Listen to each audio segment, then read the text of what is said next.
வணக்கம் நேர்களே, நம்ம யோகம் ஃபவுண்டேஷன் அன்னதானத்தில் இன்றைக்கி தக்காளி சாதம். இன்றைக்கி நமக்கு சாப்பாடு ஸ்பான்சர் பண்ணவங்க பார்த்தீங்கன்னா தஞ்சாவூர்லேருந்து செல்வி கே அபிநயா அவங்களுக்கு இன்றைக்கி பிறந்த நாள்.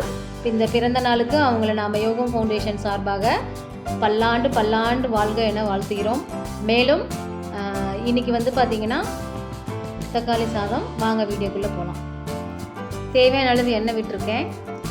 தக்காளி சாதத்துக்கு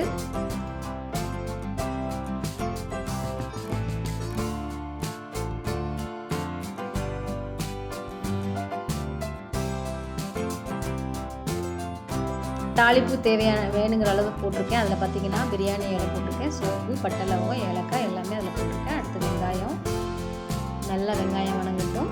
இன்றைக்கி பார்த்திங்கன்னா தக்காளி, புதினா, கொத்தமல்லி எல்லாத்தையுமே நாங்கள் அரைச்சிருக்கோம். ஏன்னா இது இன்னும் கொஞ்சம் டிஃப்ரெண்ட்டாக செய்யலான்ட்டு நல்லா இன்றைக்கி சாப்பாடு. இஞ்சி பூண்டு பேஸ்ட்டு போட்டுக்கலாம். வெங்காயம் நல்லா வணங்கிடுச்சு.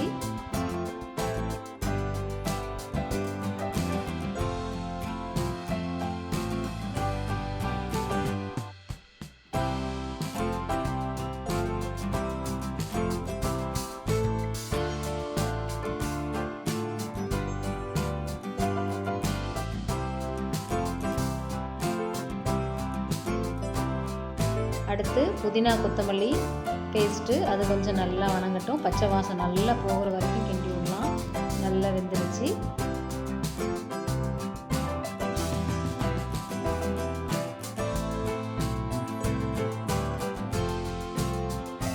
என்ன பாருங்கள், தனித்தனியாக பிரிஞ்சு வருது.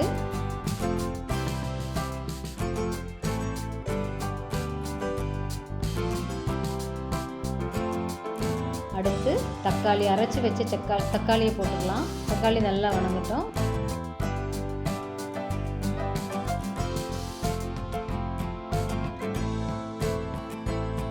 தக்காளி நல்லா வணங்கிடுச்சு.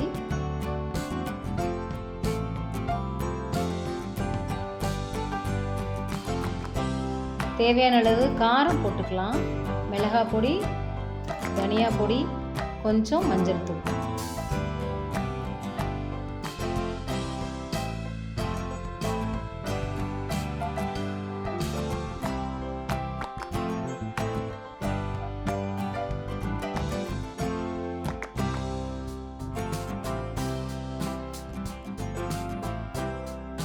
அடுத்து பார்த்திங்கன்னா தயிர் கொஞ்சம்.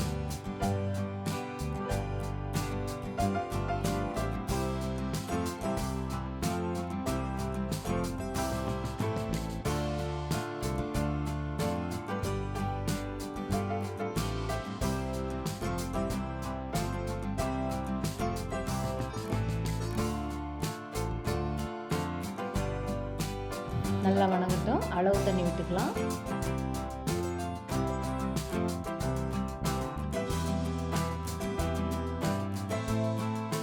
அளவு தண்ணி விட்டாச்சு.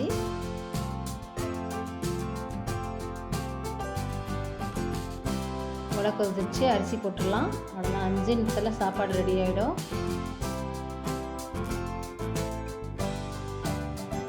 அவ்வளோதான், சாப்பாடு ரெடி ஆகிடுச்சு. இப்போ நம்ம புதினா கொத்தமல்லி கொஞ்சம் மேலே தூவி தம் போட்டுடலாம்.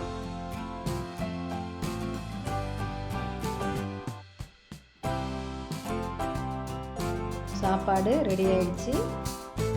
பேக்கிங்.